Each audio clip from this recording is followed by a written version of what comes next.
Today's 9/11, September 11th. 17 years ago was the attacks. I remember. All right, I gave you a copy of a previous exam, and as I pointed out, I usually, if I think about it, I write study guide. You want us to write study guide at the top? Yeah, you write study guide on it. It's not going to change at all what it is, but well, some people say, "What is this?" You know. You know, actually, students are a lot of fun. There's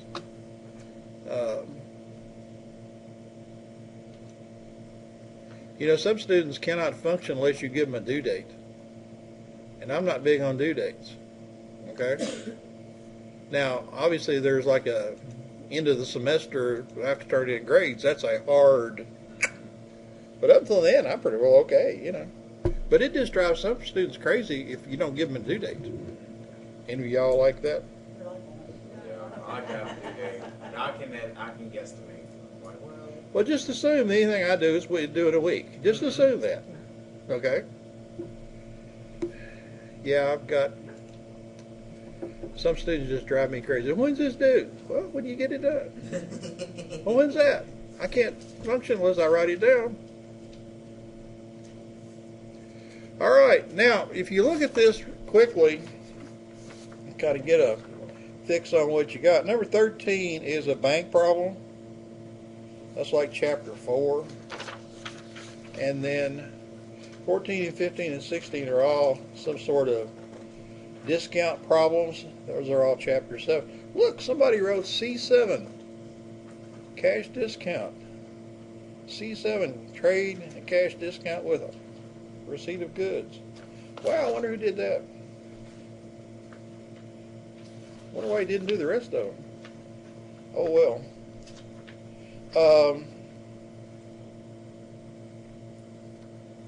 Spend a moment looking at these other problems, just kind of looking at the problems themselves, and if you don't like those kind of problems, I guess I could, you know, take some of those problems off and put more bank problems, or, you know, if you can do one bank problem, you can probably do the rest of them, or more trade and cash discount problems. You know, we did spend 2 or 3 weeks going over the first problems, like the first 12. Okay, y'all forgot that, but we did. Y'all okay with that? We're going to go over the whole thing. All right, I just want to make sure nobody's head's exploded besides mine. All right, let's look at this first one here. And there may not be a problem like this anywhere in the book, but I had to get this somewhere. You know, I'm not that smart to make that up on my own, am I? So, I'm assuming I got this out of the book somewhere. One of those chapters we kind of waved at as we went by. So it says, you check your exam grades for your business class. 82, 85, 75, 75, 92. Your professor says he will drop the lowest grade. Oh, that's nice of him. I should have said she will drop the lowest grade. Sorry. What's your exam average? So what are you going to do first? We'll get to drop a grade. Which one are we going to drop? Yeah, let's knock out one of the 75s. It doesn't matter which one does it, because they're all the same. Let me click another button or two here. So let's get rid of that one. Okay? So how are we going to find an average here? How many exams does that leave? So we have 4 exams. And the average is going to be the sum of all the exams divided by, that's right, the number of exams. That's even better. I was just going to write 4. I like your answer better. Don't of what I was thinking there. So on top we're going to have, whoops, better put these in order. I don't want to confuse myself.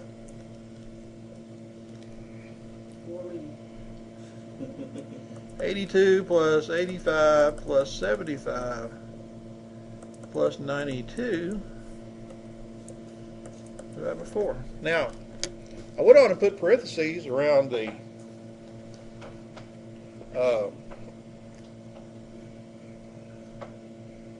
sum of the exams because on your calculator, and I put one of those on the desktop, didn't I? Let me go find that real quick.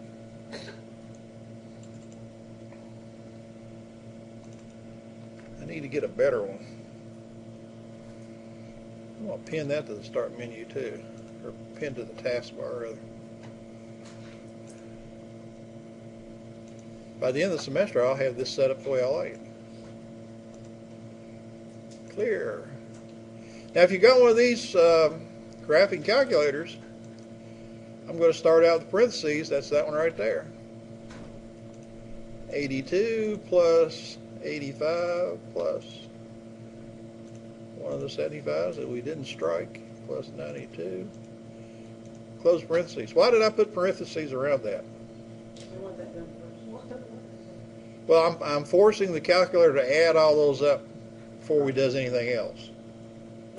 That forces those to be handled together. Okay? Yeah, there's order of operations, and I can't remember what it is. I just use a lot of parentheses. So, division 4. Press enter. So, what'd y'all get? So, the average is 83.5. Should have been better. You're smarter than that. Should have been better.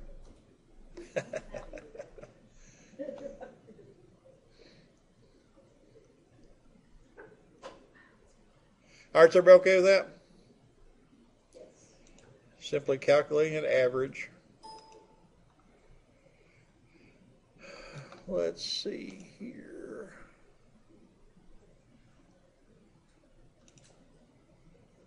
Probably have to do that every time. One of the problems with this whole setup is this thing here uses something called Smart Ink. Well, Microsoft has ink too. So you get into the warring inks after a while. I could probably never do anything about that, number one, except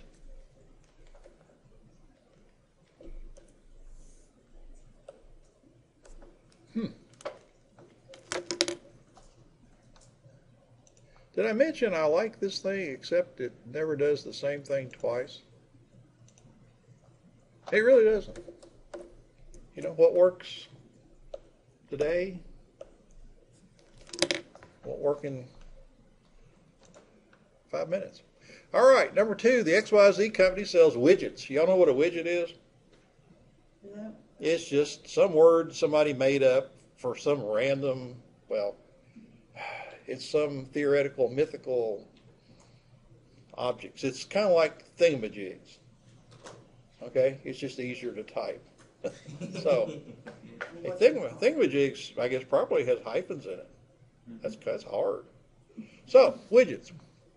So, XYZ produced 1,210,719 widgets last year, but only sold 987,218 of them. If a widget is worth $15.75, what is XYZ's inventory cost for those unsold widgets? So what are you going to do here? Well, first you have to subtract 987,218 from. Yeah, let's find out how many of them are unsold. So the unsold, 224,501. hang on, don't rush the monkey if you want to see a good show.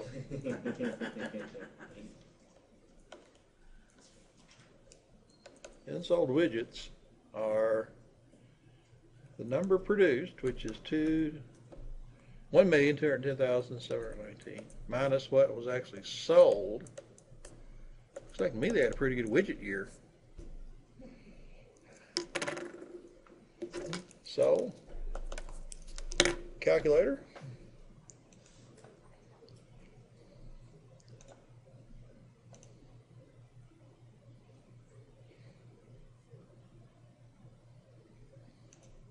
One, 2, 10, 7, 19. One thing I don't like about this calculator, it doesn't do, there's a comma there, but I don't think it'll let you put it in a real number. The commas are something else. It would improve the readability if you could put commas in. 987, 218. Oops. Press enter. So 2, 2, 3, 501. Notice I got 2 decimal places there because I've still got it forced into displaying 2 decimal places. So that really 00 is meaningless, but there it is. Okay. So the inventory cost is going to be the number of unsold widgets times cost of a widget. Okay. So that's going to be 223 501 times how much? 1575. And that's money. 1575. So our answer is going to be money. So if you got one of these fancy calculators, all you got to do is press the multiplication sign, and it's going to pull that previous answer down, and you don't have to type it in.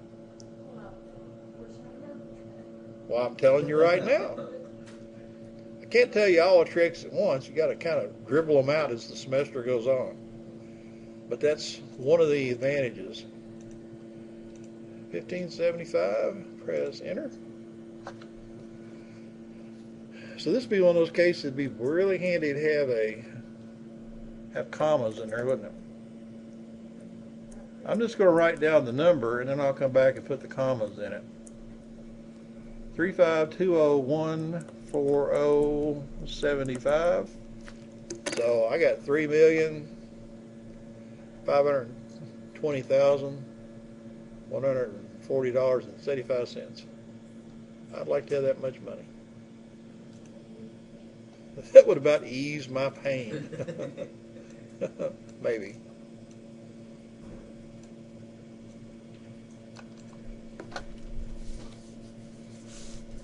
All right, is everybody okay with that one? Why can't I keep up with anything?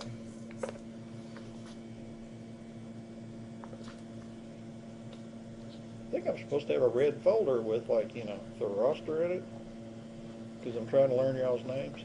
I must have left it in where I had my book. That's all right. I can remember who was here today. So far, so good.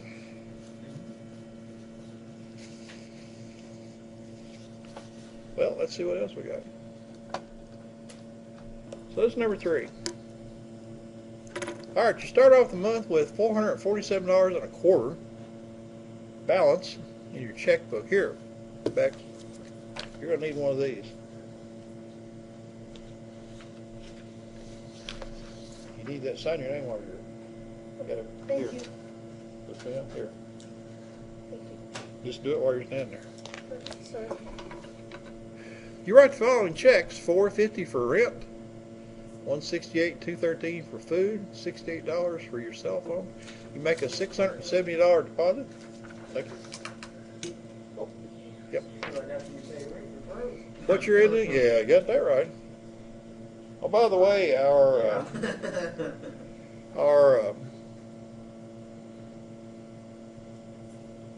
our president was bragging about the fact that wages went up by 2.9%. I can't remember if it was last month or last quarter. I think it was last month.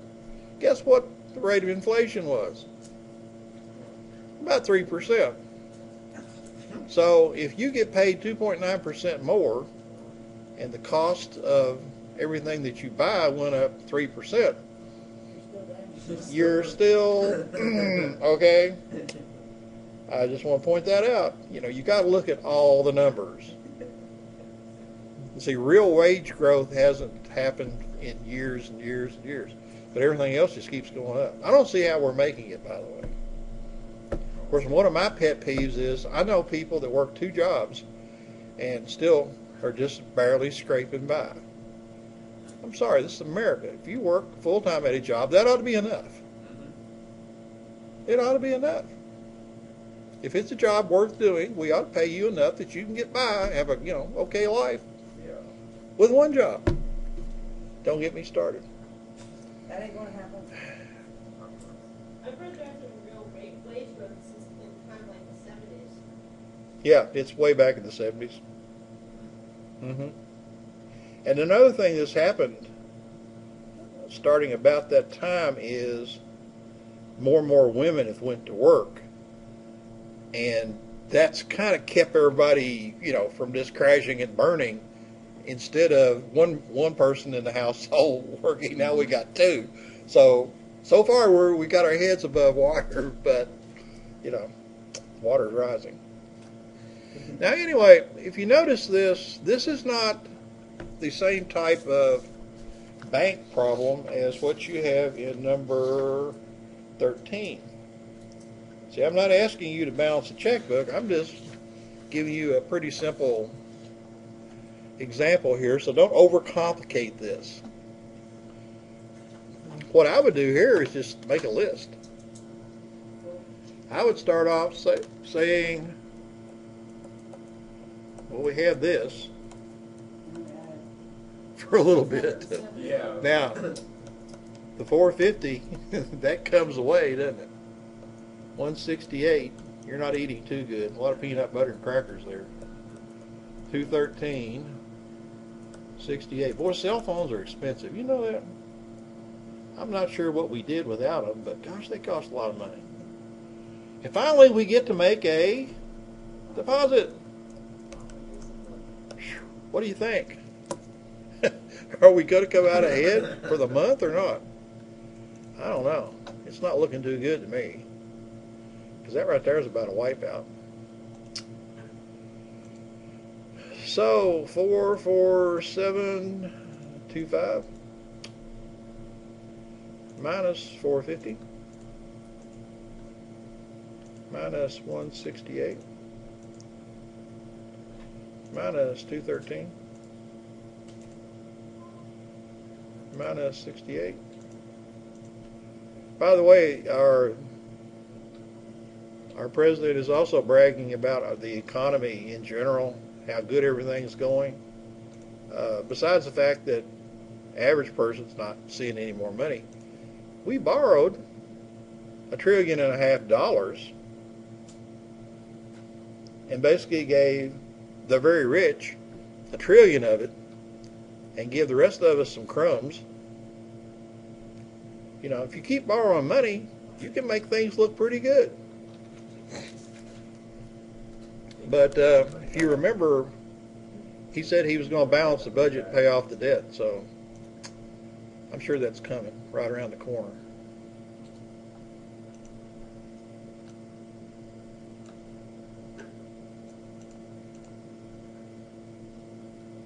So what'd y'all get? So I'm okay, I'm right. By the way, I don't guess you have to tell me for sure, but I would ask the question, how many of y'all vote? And are you going to vote this fall? Elections matter. They matter, especially in my job right now. Just saying. Yeah. Yeah. Elections matter. So, I don't care who you vote for, just go vote for somebody. Because if you don't vote, you keep it. Exactly. Well, I vote, and I gripe a lot. There you go. Yep, I gripe a lot. All right, is everybody okay with that? Number 4. John Smith has been investing in his IRA account for 10 years. Y'all know what IRA stands for? Individual Retirement Account.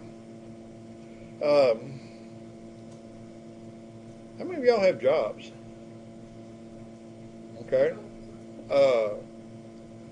Wonder how many of you have jobs that has some sort of retirement. Probably nobody. You should really check into this. You can put, I think it's $1,500. Like who's got $1,500? But you can set aside up to $1,500 a year in a IRA account, and it's tax exempt for now. You have to pay taxes on it when you get it out. But the beauty of it is, if you're like 20 years old and you put some money in there and you get the benefit of compound interest for years and years and years, it might amount to something. Okay? So we'll look at that whole growth of, money here in another chapter. I would actually tell you probably shouldn't put it in a bank, though. Now, I have this discussion with my wife. Okay, she works at a bank. Well, here's the problem. Right now, the interest rate that a bank pays you is, well, for the last, I don't know how many years, it's been about, you're lucky to get 2%. Okay. Well, 2%. Yeah. If the rate of inflation is 2% and that's what they're paying you as interest, you're not making anything. Okay? You're not. And my wife will say, well, it's safe in there. Well, now, historically, year to year, the stock market seems to average 6 or 7%. Okay, it goes up and down. Of course, if you're 20 years old, you got to be thinking long term. So put your money in some kind of mutual fund and just leave it. Forget you got it. Put some with it next year, but just forget you got it. All right, so back to this. I'll get off the soapbox. So 10 years. The amount of his account 3 years ago was $110,345. That's really not that much. After losing a quarter of his original value when the stock market went down, he gained 1/4 of the new value back. Okay? What's the current value of his account? Now, I think we got enough information. So, here's what I would do. I would say value of IRA after stock market went down is going to be this. It's going to be $110,345 times what? 0.25 or 0.75. Yeah, 0.25 is what you lost. So it's like we've been calculating the complement when we're doing discounts. Same idea here. You take your 1/4 is actually 25%, and that's 0.25. You subtract that from 1, and that's where you get to 0.75. Everybody okay with that?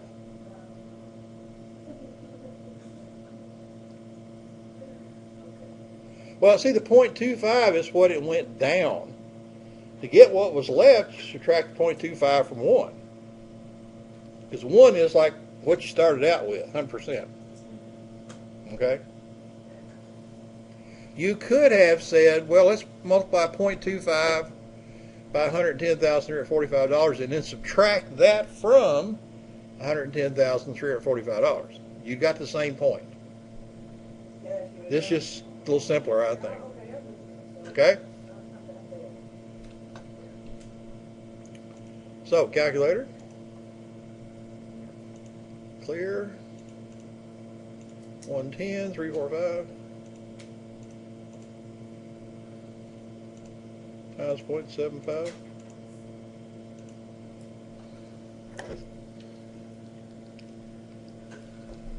I'll just put this right here. So the value of his IRA went down to $82,758.75. Okay? Is everybody okay with that? Now, then we're told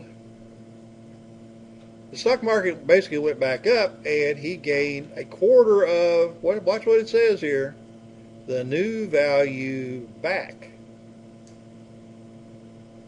Okay, so watch. The new value, or how about this? How about value of IRA after stock market goes back up is going to be this. $82,758.75 times what?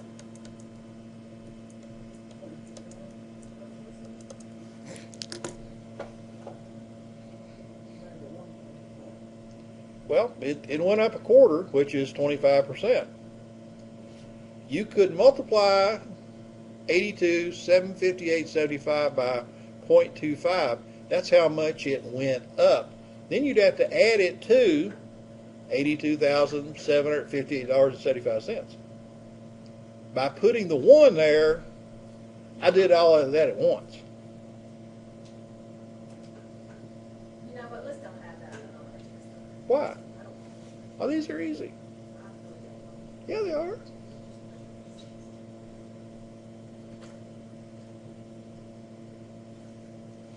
We should do that. Times 1.25. Enter. Screenshot. Paste.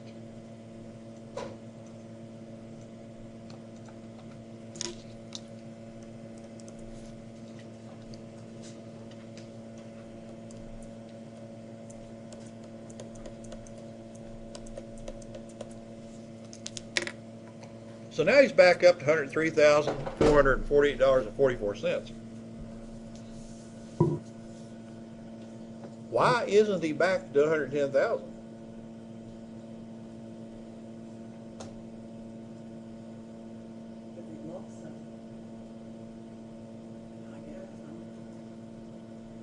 Because a quarter of, say, for example, $100,000 is not the same as a quarter of $75,000. See, he lost, and then the second quarter was based on that smaller amount. That's why he didn't get back where he started. So he's still getting $6,000. Yeah, he come out that far behind, almost 7. Because a quarter down is not the same thing as a quarter up. And that's why this is on the test. A quarter down is not the same thing as a quarter up.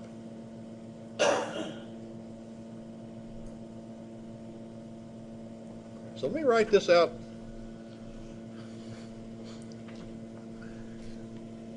Maybe I'll help you understand this.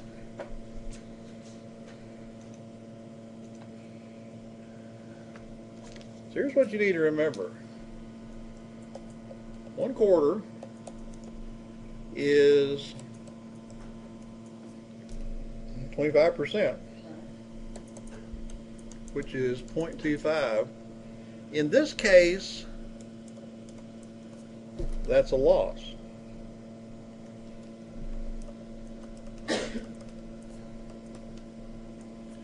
Now, we could work the problem like this. To find how much, what was his name? John? Johnson. John lost, we could do this. It was 110,375, wasn't it? 345. 345 times 0.25. So multiply that out. Clear. 110, 345 times 0.25. Okay, 27,586.25. This is how much he lost. Okay? Now, the new value of John's IRA after the loss is going to be $110,345 minus $27,586.25. So, calculator.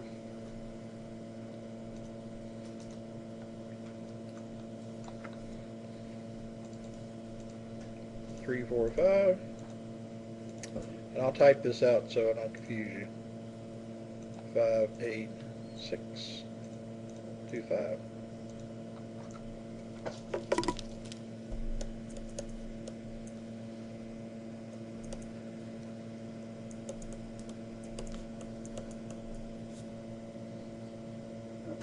Isn't that the same number we got a while ago?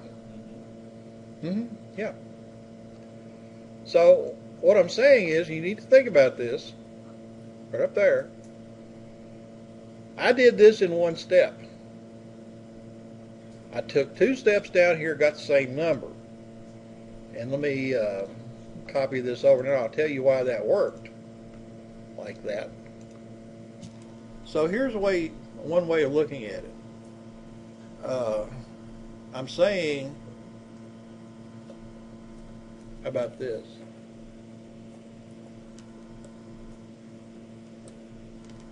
%100 minus 25% equals what? 75%.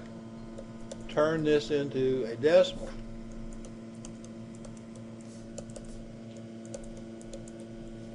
That's where I got the 75 at, 0.75. The same argument goes for the increase. When the problem said the value increased by 1/4, that's 25%, that's 0.25, and you add it to the 1 that time. So the trick is,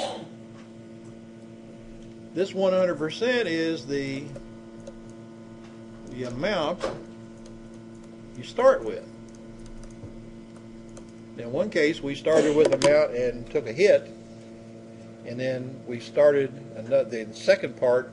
We started with that lower amount and went up. But it doesn't matter. The 1 applies to the amount you start with. So first case, we started with amount. We lost 25%. That's why I subtracted 0.25. The second one, we gained 25%. That's why I added 0.25 to 1. Now you could do either one of these in 2 pieces, 2 parts. See, this one right here is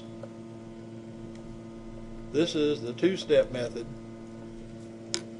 and what I did up here was the 1-step method.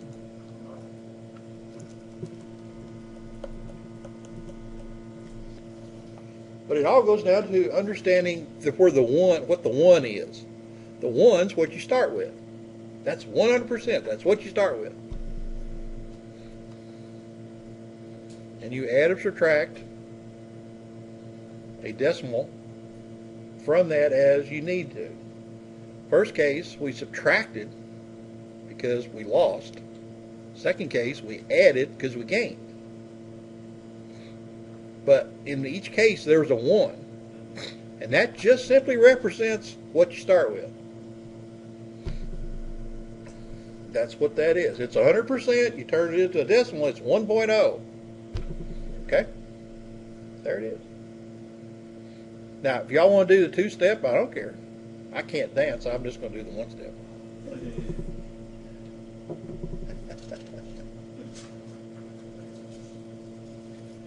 All right, y'all okay with that? Ponder on that whole concept of where did the 1 come from? Well, it's 100%. It's what you start with. That's where it comes from.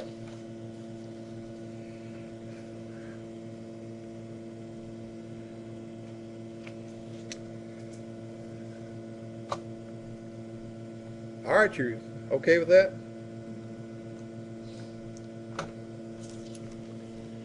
Or maybe you're getting okayer. Is that a word? It is now, isn't it? Oh, no. I'm in that awkward point here. I don't know if I need a new page or not. I think I do. Let's get a new page. Okay. Number 5. See, we got the number and everything. Janice Smith received a check for $1,600. I guess that's her wages.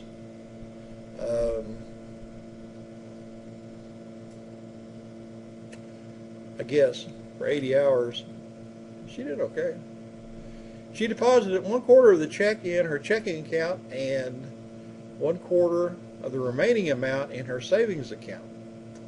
How much does she have left in cash? Now, this is one of those things where we could use this whole quarter and, the 1 and what we just got through talking about. So, just like a while ago, 1/4 is 25%, and that's 0.25. Let's see here. Now, we got to be careful. Sometimes we want to deal with 1 minus or plus this, and sometimes we just want the number itself. So the first thing we're looking for is she deposited 1/4 of the check in her checking account. Okay, now what are we going to do?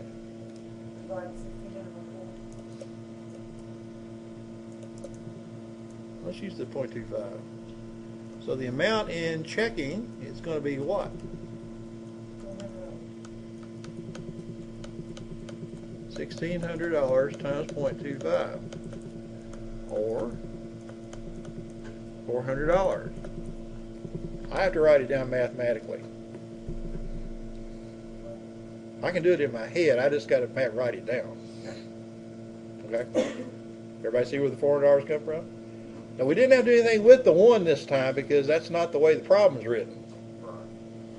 Okay? Now, if I'd have said how much was left after she deposited 1/4 of that in the bank, then we would have said 1,600 times 0.75 because that's what's left. See the difference? Okay. Now, actually, we need to know that here in a minute anyway, don't we? Yeah. Yeah, to answer the second part of the question. So you can look at this 2 different ways. Is everybody okay with this so far? We could say the amount left is 1,600 minus 400, which is 1,200, or the second method would be 1,600 times 0.75. See where the 0.75 came from? That's what's left. And we got that from subtracting 0.25 from 1. Okay? You know, a lot of this stuff you just do in your head, and you may not really have thought about why, but you know how to do it. Okay? So we're not done yet, are we? So let's see, she deposits a quarter of the remaining amount in her savings account. Is it going to be $400? No, because it's a quarter of a different number, isn't it? Yeah. Okay. So the amount in savings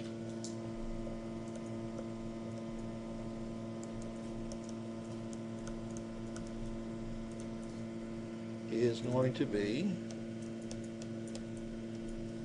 $1,200 times 0.25. And what's that? I think it's 300, isn't it? Okay.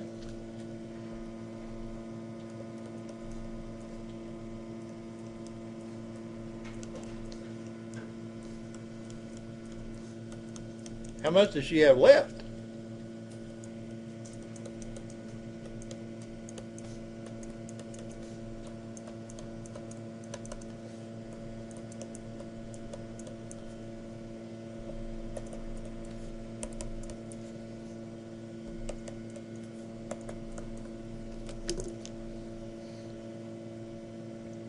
To find out how much she had left, we would take the 1,200, which is 1, and multiply it by 0.75, which is 1 minus 0.25, and get $900. Now, it's probably a good idea to add all this up. Let's see, $400 went one place, $300 went another place, that's $700.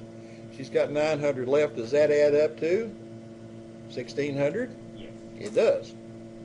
Okay, so at least we've accounted for all the money. Everybody okay? These really aren't hard. You just think, read carefully, and always figure out where you're starting from. There was 2 different starting points in this example. That's our first starting point, and then after we accounted for that, the second starting point was there, wasn't it? Okay? And that's the mistake most people make. They don't keep up with where the starting points are as you go through the problem. I just wish we had $1,600 to worry about. That'd be fun, wouldn't it?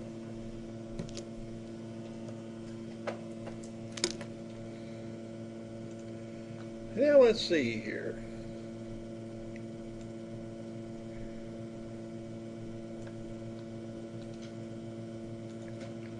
Let me see if my method still works here. Paste. Come on down here. Yeah, that notepad thing's working pretty good. Alright, number 6. Price of used farm equipment has gone up in recent years. The price of a John Deere 4020, which is a tractor, I'd like to have one, has increased 1.25 times in the past 10 years. If the price was $9,000, what's the price today? Well, here's the way I would look at this, just like the ones we've been looking at. 1.25, turn that into a percentage. What is that? 125%. Isn't 1.25 125%? Turn that into a decimal. 1.25. So the new price is the old price times what? 1.25. So the new price is, the old price is 9,000 times 1.25, and that's going to give us that much. Calculator. Clear.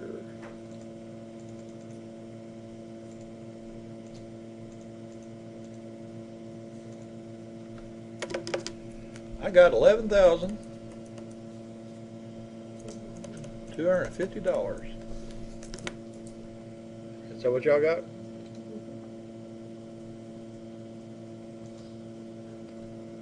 Now in this case, the starting point was that. Okay? So that's the 1. And then get what it went up, that's the 0.25. Okay? And I could have worded this,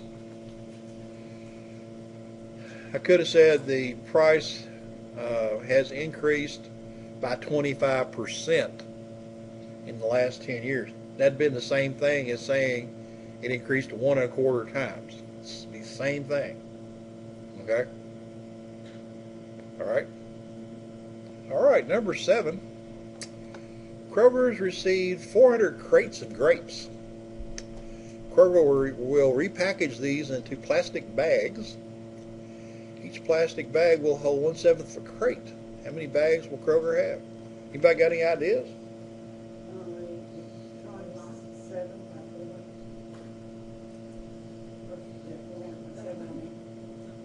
You want me to show you the foolproof method?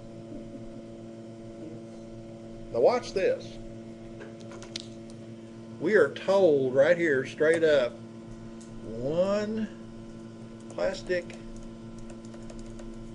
bag equals 1/7 crate. Everybody okay with that? I mean, it's right there in front of it. It's right there in the problem itself. Okay. Now, here we go. We're starting off with crates, aren't we?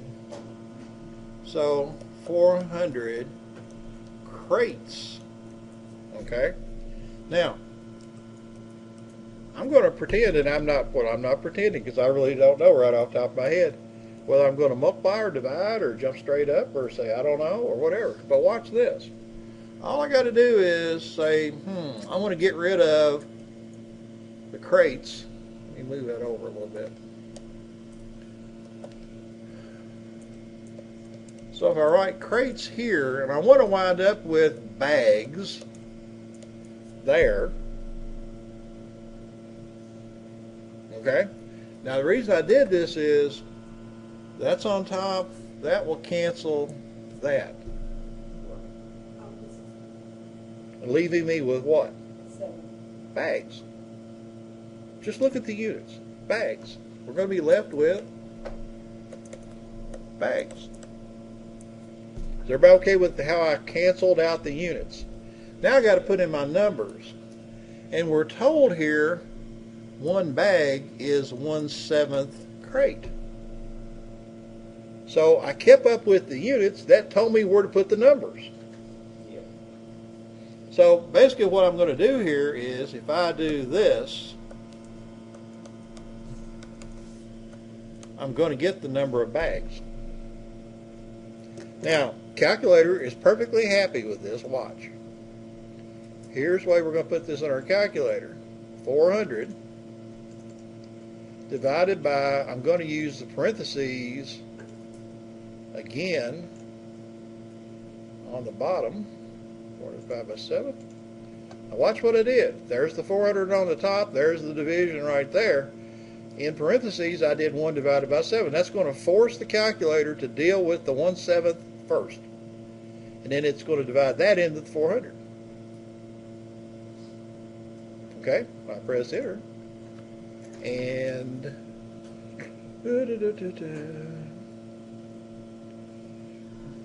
we get 2,800. I hope we're going to have a sale on this because that's a lot of grapes to be sitting around. But I bought some grapes a couple days ago for 88 cents a pound, so I have no idea how many grapes. My sister eats one bag of these every day. My sister eats a bag of grapes every day. They're probably good for you. But anyway, look at what I did here. Basically, I didn't have to know anything here, did I? I just read the problem, and I got this. Something equals something. Then I simply dealt with the units. Write the units down where they go, then put the numbers in. Okay? And then just do what it said. Kind of takes all the suspense out of it, doesn't it? Okie dokie. Everybody okay? If you get a chance, look at some of these other ones. Yeah, we're going to finish this on Thursday. That other day this week. We should have enough. That should be about right. We made it about halfway through. Yeah, but this was the easy one. Oh, well, it depends on how you look at it. Some of these other ones here we've worked recently, so I think they're going to be fresh in your mind. So There's nothing ever fresh in my mind. I don't know. Sometimes I wonder about, boy, what's going on in that student's mind. I can see some scary, scary things in people's eyes sometimes. There's Okay. nothing here between these two. All right, I'll see you on Thursday. Be careful.